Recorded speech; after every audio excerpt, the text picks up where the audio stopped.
Buddy, how you doing? This is Kevin. Harley is somewhere. Oh, he's right next to me. And we're going live, and it's October 25th. And today's reading from the daily meditation from the Narcotics Anonymous book is the NA Just for Today meditation for October 25th focuses on placing principles before personalities. The meditation states, I will listen to my conscience and do what's right. My focus will be on principles, not on people's personalities. This is a reminder to practice honesty, humility, compassion, and tolerance with everyone, applying principles to all of our actions and relationships every day. The takeaway, the theme, principles before personalities. The takeaway, I will listen to my conscience and do what my focus tells me. Specifically sticking with honesty, humility, tolerance, compassion with everybody. Applying principles to all our actions and relationships every day. And I'll tell you, I can do that today. Could you imagine how difficult that must have been back in the day when I was using 4 years ago? Because I can't remember back that far. But I'm going to tell you this. The way I was living, I would have said to somebody, you're kidding me, right? There's like no way. There's no way I can do any of it because I was such a corrupt person. Not only in the way that I thought, but in my actions. And yeah, terrible. Terrible friend, terrible employee, terrible renter, terrible owner, just terrible, you know? And that's what got me here because I was ready to kind of go that other route, the route that nobody talks about, the final route, if you know what I mean. And that happened because I was aware of my conscience was telling me like, dude, you're such a fucking scumbag. You're such a piece of shit the way that you're living, the things that you're doing. Even till today, like I'll think back sometimes and I'll hone in on like a specific action and I think there's no way I could do that today. There's no way I'd want to, but there's no way I would even be able to shimmy and get in there and slide down. And I mean, just the things that I was willing to do to get my hands on money to support a drug habit was insane. And I'm telling you, the best and the most grateful that I am about my addiction is that on the two opportunities that I had to have some metal, I wiped off my prints and put them back where they were. Something in me said, dude, don't even think about that move. And I'm really grateful for that because, yeah, I got myself in trouble, but I think there was a path that somebody else was kind of in charge of. And they knew exactly where I was going to go and head. And then what was going to happen when things were so rough and terrible that I had a decision to make. And I think they understood that the decision that I was going to make, they were going to guide me through it. Because I'm going to tell you this, I hated God for a long time. There was a long period of my life I was very angry at God because I wanted a miracle. I wanted out of whatever is that I was feeling. And, that's just not the way life works. Life works where you get yourself in a corner and then you feel pinned in the corner and then you can't really breathe in that corner and then you feel your skull crushing because there's 30 people on top of you and you think, oh my god, this is it, my head's going to explode, my skull's going to crack open because of all the pressure. And then next thing you know, you take that deep breath of air and you come to and you realize, oh my god, oh my god, oh my god, I might be all right. I might get saved. I might be able to live. Like, that's what happens. He wants to see you and see how you're reacting to what's happening. And believe me, that shit makes you very strong. The worst times that you can remember, think about those times today and use those things to propel you from whatever it is you're feeling now. Like when I was in prison, when I have a bad day now and I'm really running my mouth and I'm acting stupid, I think about prison and I say, really? Is it that hard? Think about it. You had a headache when you woke up. You leaned over, you grabbed a bottle of aspirin, you took two, and you went upstairs, you brewed some coffee. You didn't have 64 other people around you, 7 of them sitting on toilets all around the bathroom so they could smoke before they go to chow, and you got to take a fucking shit, and you can't because the bathroom's full of people, blah, blah, blah. No, you got up and there's a bathroom right across from your bedroom and there's not one person in there. It has a door, which has a lock. And a lot of those things you have to remember. It took time to get used to those things, to live that life. If I would have went right to prison on day one of my incarceration from whatever crime it was, I would have been in for a real shock and maybe not even have made it out because you have to lose your humanity in levels when you go to jail and prison. If it all just came slamming down on you at once, I think there'd be a lot of bed sheets missing from laundry, and they would have to do shakedowns to grab all their sheets back because, listen, you can't handle some of the shit that prison does and the way they interact. Listen, when you let somebody, okay, 6 in the morning, 6:15. It's chill. Pretty much out of 64 people, 57 of them are sleeping, or half of them went to their jobs at the jail hall. And next thing you know, you hear up, up, up, get against the wall, get against the wall, and there's dogs rushing in, and then a bunch of people in uniforms, and you're like, what the fuck? And you're kind of waking up, and they're like, get up, what the fuck is wrong with you? Get up, get against that wall, and you're like rushing. You get against the wall, and then it's single file, get towards the bathroom, motherfuckers.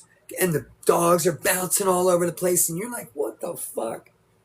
And then they're like, strip down, everybody. Take everything off. Nothing on, take it off. You're like, what the fuck? And you're just going with the flow. And you got, 53 people, and everybody's starting with their top. And then they're like, hurry up.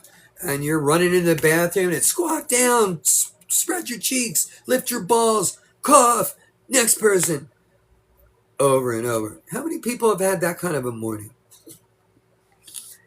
Like when you got up this morning, you had some coffee and you were like easing into your Saturday. Do you remember running into the bathroom naked, spreading your cheeks, lifting your balls, lifting your tongue, and then coughing? Yeah.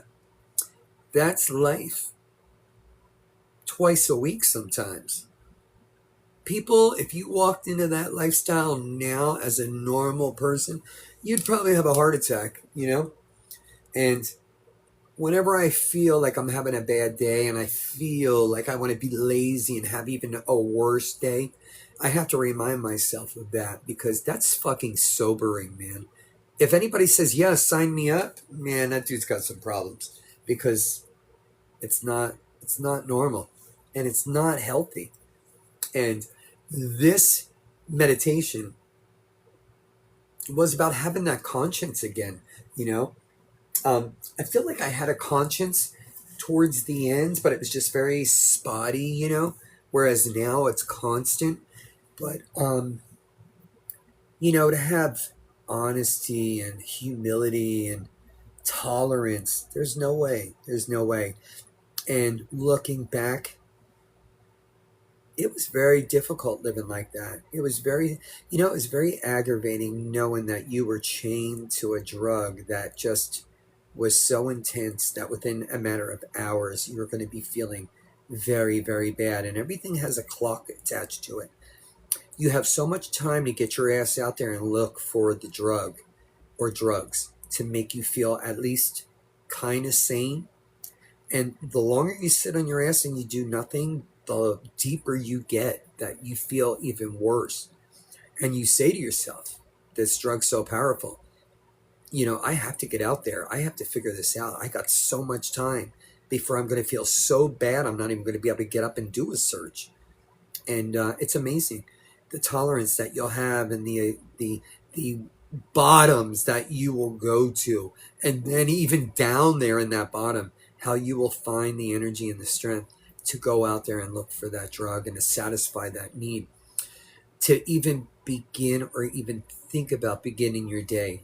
I'll tell you, man, I am so grateful that God had a plan and that He put aside a little spot for me to come and become better, because that's who I am today. And it's beautiful because you know what? The greatest and best thing is, I know me back in the day when I would lie to myself and lie to everybody around me about me being sober because I was using.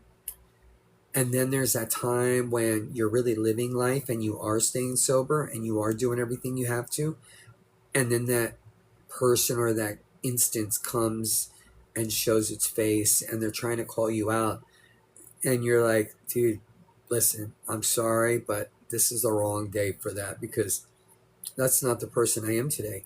Listen, and you can say whatever you want. You can stay there for as long as you want. It doesn't matter. And you might even be able to grab two people on the sidelines and get them in on what you're thinking. But it doesn't fucking mean shit to me because you know what? I know who I am. That's the thing about being an addict. It doesn't matter who the fuck is saying what. When you know the truth, it doesn't matter.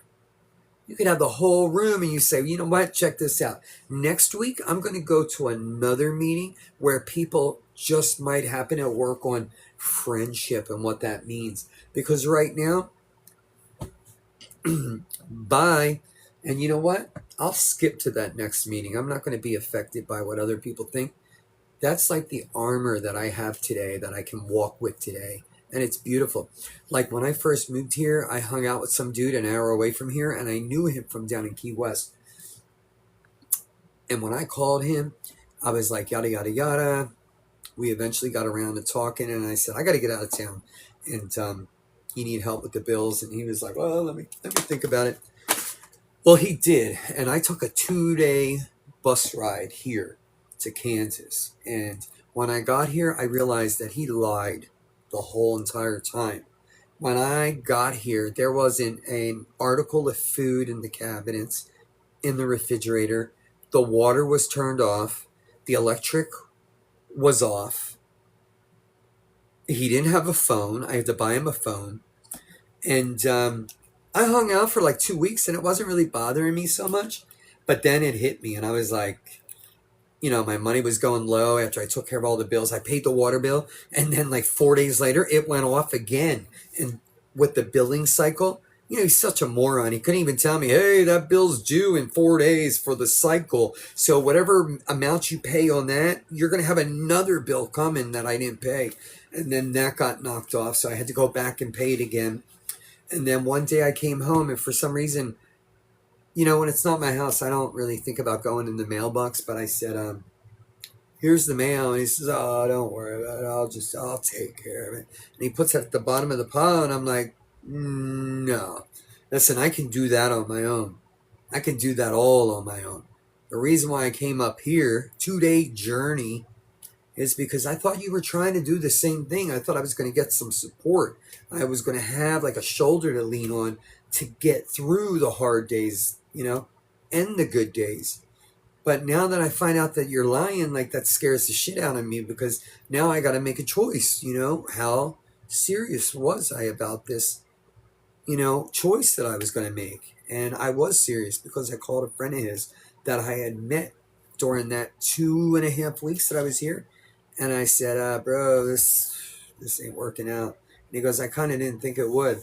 I'm thinking, well, who thinks that and keeps it to themselves? But I said, yeah.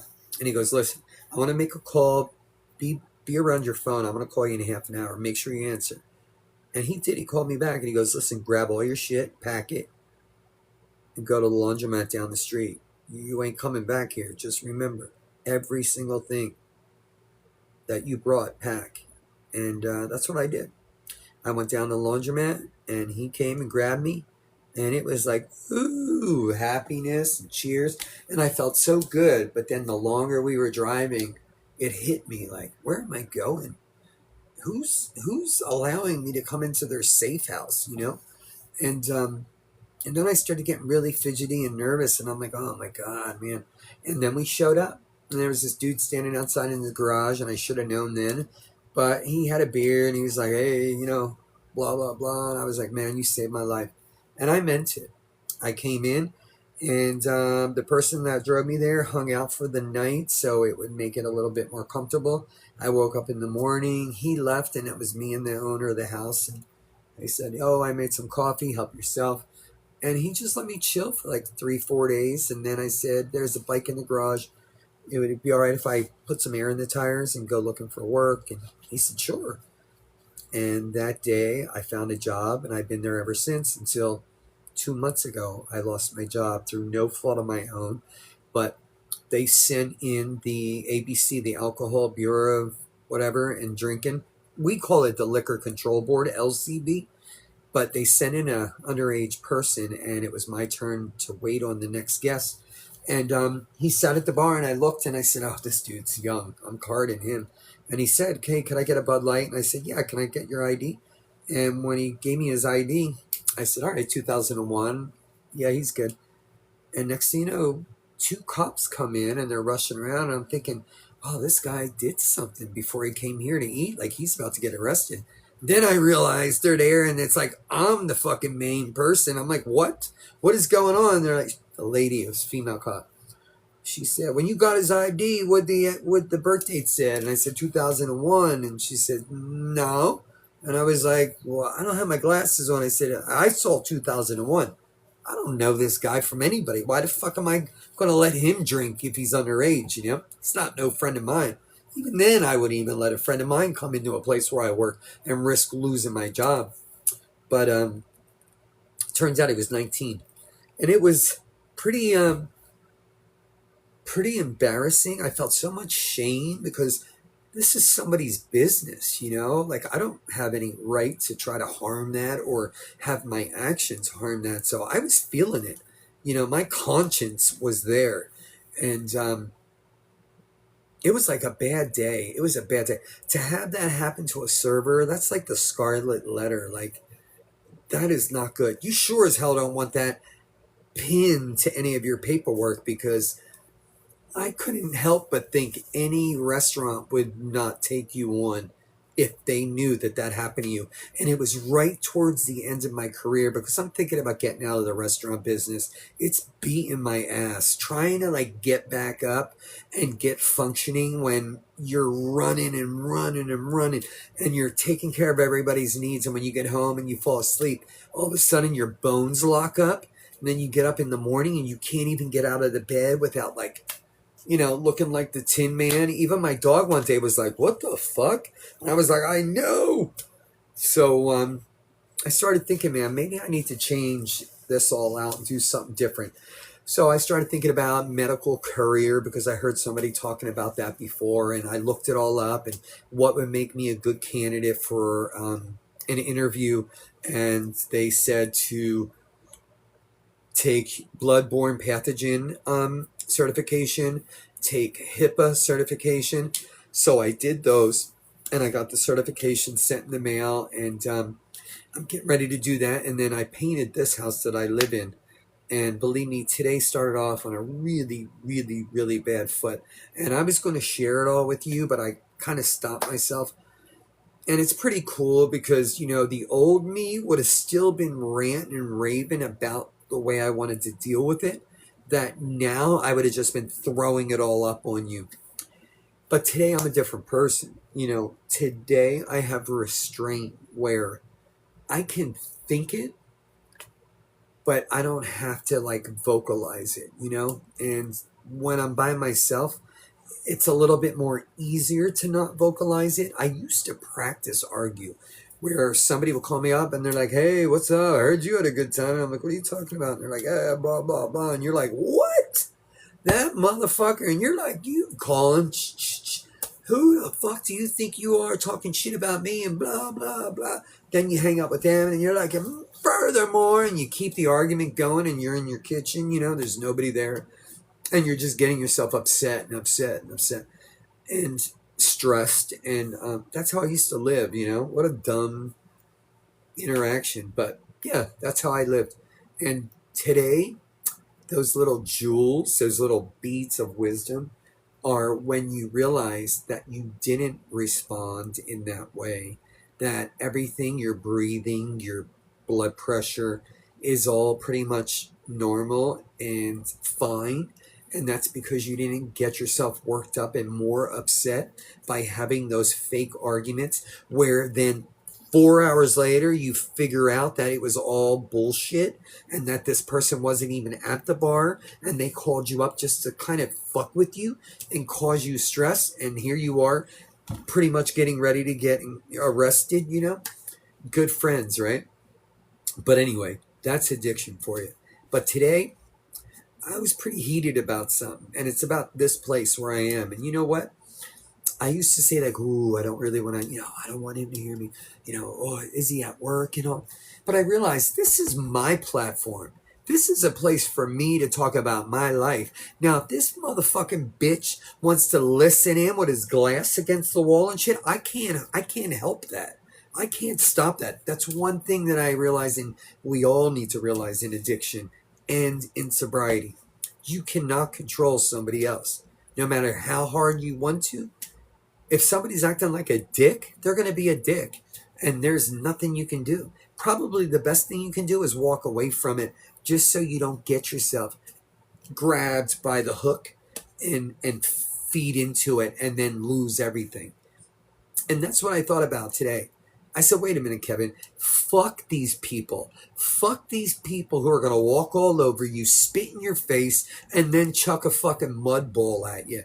And you're just going to stand there and let it happen because you don't want to cause problems. You don't want to make this bigger than it needs to be to bring, more attention to it, maybe the law. I said, bro, listen, this is about me today. This is about me taking control of my life. And I'm losing that again. I'm allowing other people to tell me when to jump, how high to jump. And when I caught myself, it made me angry because I've been wiping this motherfucker's ass for 4 years. His kids, everything. Listen, this bitch wouldn't have his kids dropped off here if it wasn't for me for those first 2 years while he's smashed drinking. And his kids are running around in a diaper, no clothes on. Fucking house is 42 degrees. All the windows are open. And he's listening to fucking George Michael's out in the garage.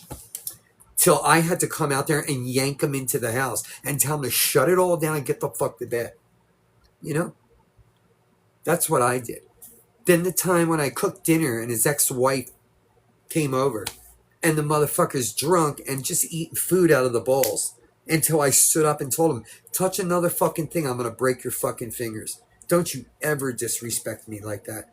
And I should have known then, get it together, save up for a rainy day and move the fuck out of here because loser. Just like I was. I'm not today. That kills him. But I have to tell you, what it used to do for me at the beginning was I used to wake up and I would hear him get up in the morning and the cough, and you could just not see it but hear it and visualize, dude, thank God I don't have to wake up like that. Thank God that he had a plan and he got me here. And it used to make me feel better of where I am and the choices that I made for me. But then it used to guilt me too. And I said to somebody, I kind of feel a little bad. And they said, bro, don't. They're doing exactly what they want to do. You can't stop that. But the noise and the sounds and the reality of it, there's nothing wrong with you hearing that and understanding what it means, and in your brain how you can differentiate between that being a sound of happiness and goodness rather than a sound of roughness and 3 steps behind and tough and headache. And that's what I would see. And they said, dude, don't sit there and laugh at him and point fingers at him in some ugly way. But there's nothing wrong with that. Listen, he went out there and destroyed his life. You used to do it every single day. And I'm sure there were people listening to you and thinking, damn, glad I don't have to live like that. But you know what? I need to take care of me today.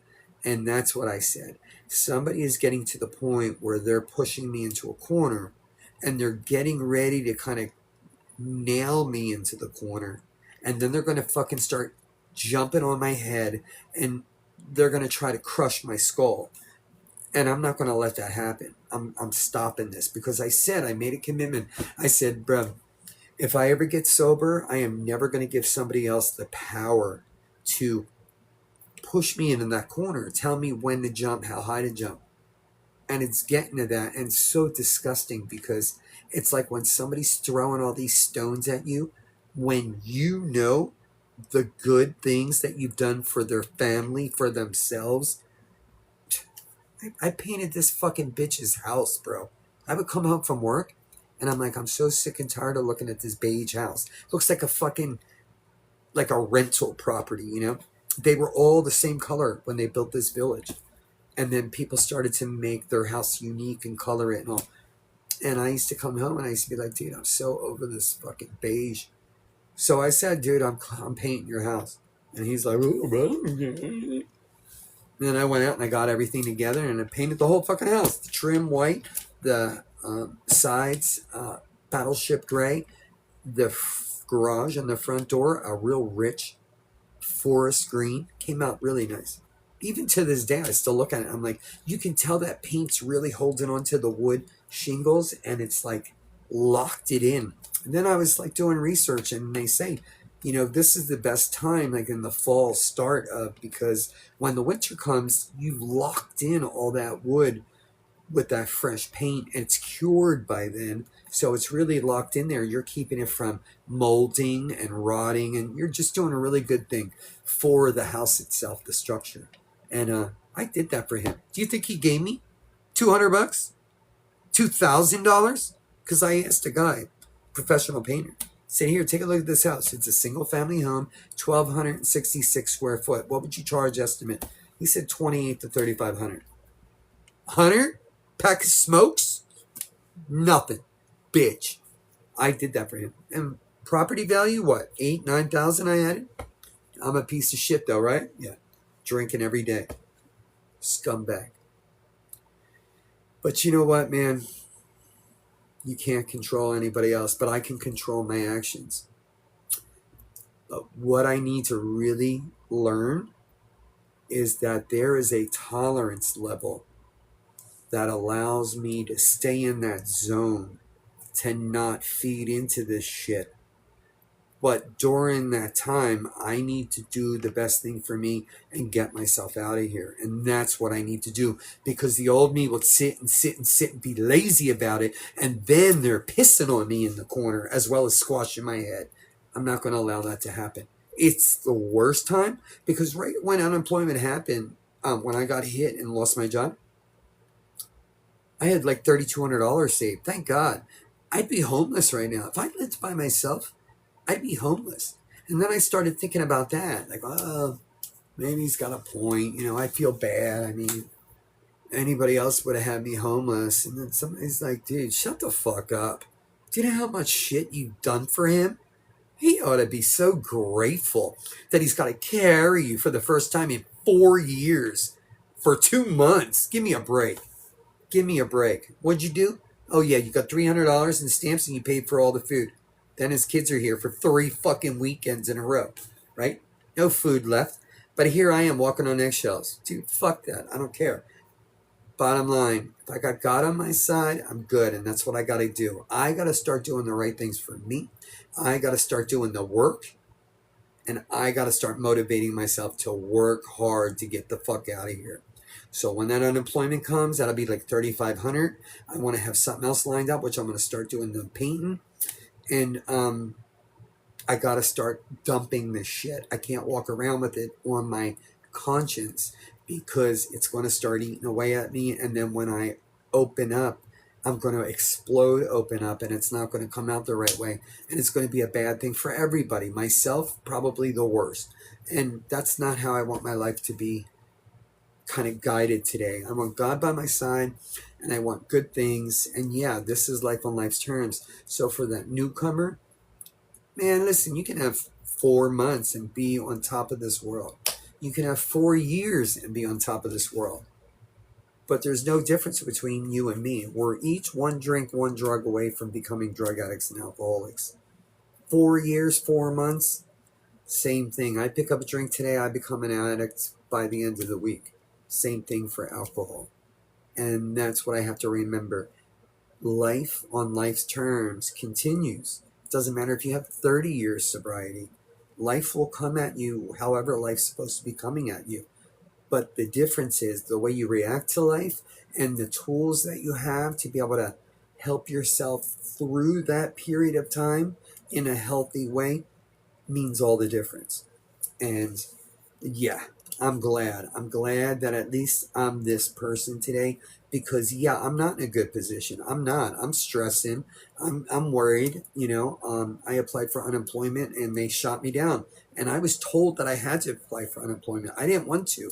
Then my boss copped an attitude and started thinking, so she started retaliating against me, thinking that I just was being lazy. And I wasn't. I had to do it. Another agency said, before you come to us, we can't help you until you apply for unemployment. That's the only reason I did that. And I did, and all hell broke loose, and I lost unemployment. And I was like, that's bullshit. So I wrote them a letter, and I said, I'm appealing it. And they opened it up, and I won the appeal. But you know what? On the appeal, there was 2 issues that we had to talk about. And I'm sorry, I'm not comfortable enough to go hit the names and everything. 1, I wear glasses, so I can't really see. But 2, I can't talk and keep concentrating and know who's writing, who's coming up, the names. I'm not there yet. But whoever is out there, because I do see some people moving, I really appreciate you being here and listening to me because, man, I'm telling you, I need to start using this as my forum to be able to talk about me and my life and my issues and my problems, no matter who's in the room. Because you know what? It doesn't matter. I don't need to close my voice because somebody wants to listen to me. Don't listen to somebody. It's not your conversation, And I'm not sitting here talking super, super bad. I'm just saying, listen, there's conflict. And I'm concerned about how I'm going to get through this conflict. But you know what?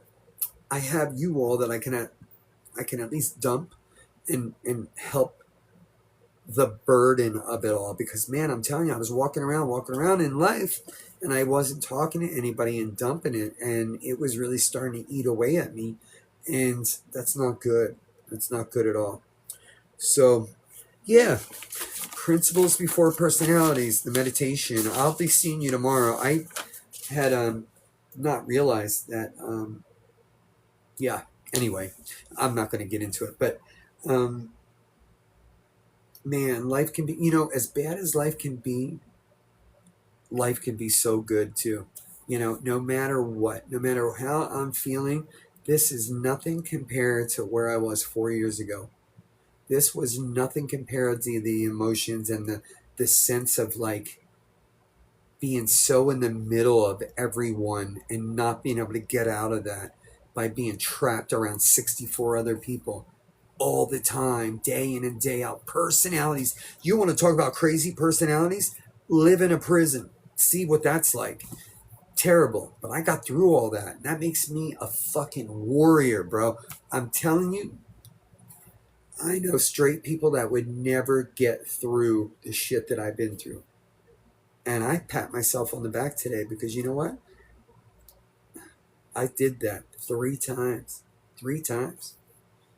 And I'll tell you, this last time I had somebody, when I opened my eyes from the shower and was taking the soap, there was some motherfucker standing right behind me, wanted to fucking poke me up. But he said, listen, you know why I'm going to let you get out of this? Because I overheard you saying you're supposed to get out of here in 2 weeks. And if that's true, man, I can't do that to you.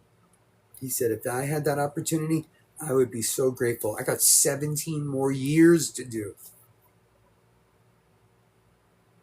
And man, I was so angry to have to swallow your pride and apologize because that prison shit is all about personalities and disrespecting. And, you could have just found out that your father was murdered and you walk back from medical after they tell you the news and you're just shattered, broken, and you get into the dorm and you're sitting there on your bunk and you're just like, oh my God, my father's gone. My dad.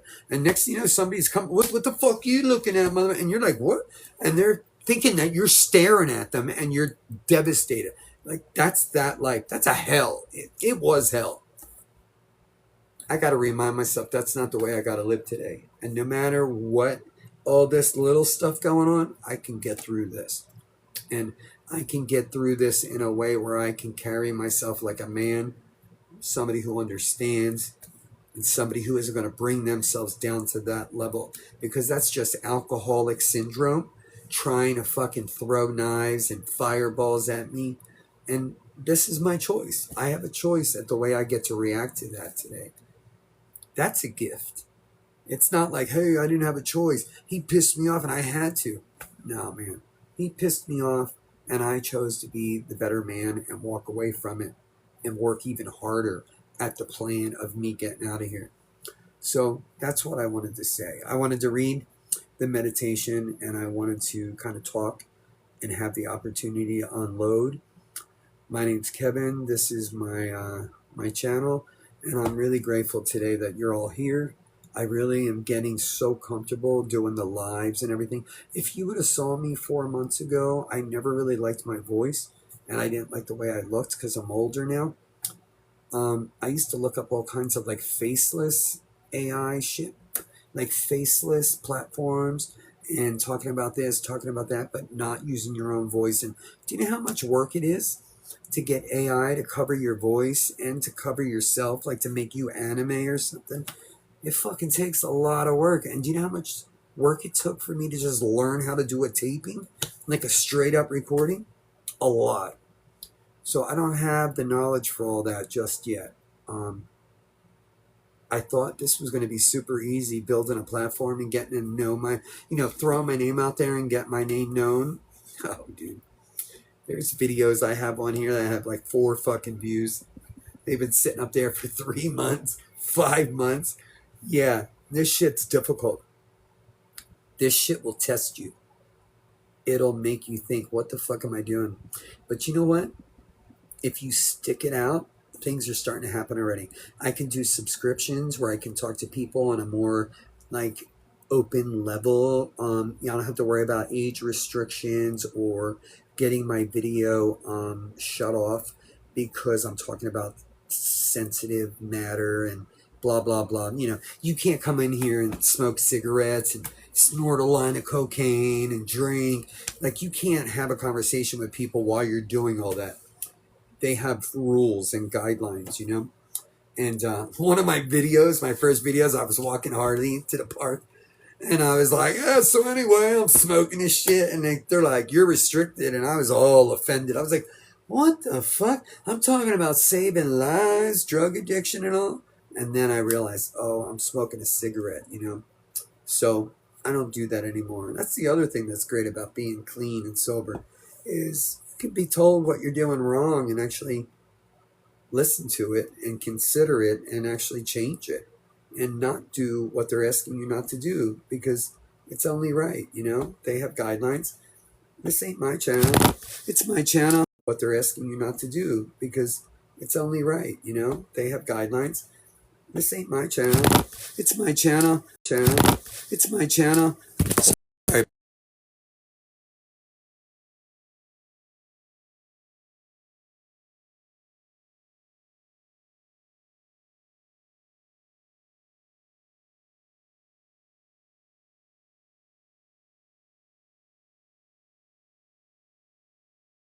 There we go. Thanks, everybody.